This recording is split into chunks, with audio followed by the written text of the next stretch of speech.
नमस्कार मित्रमैत्रिणींनो, चला मराठी शिकूया या माझ्या मराठी यूट्यूब चॅनलमध्ये तुमचे मनपूर्वक स्वागत।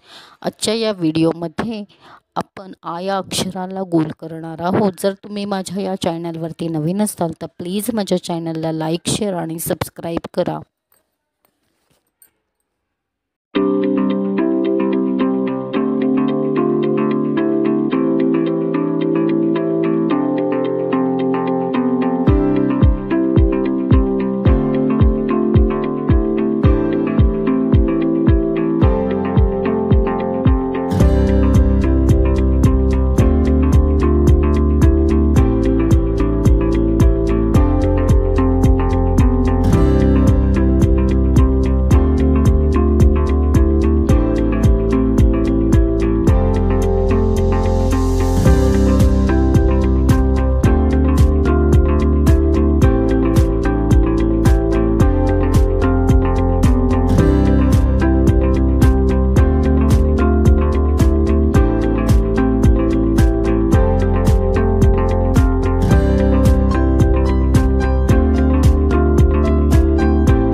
हा व्हिडिओ जर तुम्हाला आवडला असेल तर माझ्या चला मराठी शिकूया या मराठी यूट्यूब चॅनलला प्लीज लाईक, शेअर आणि सबस्क्राईब करा। धन्यवाद।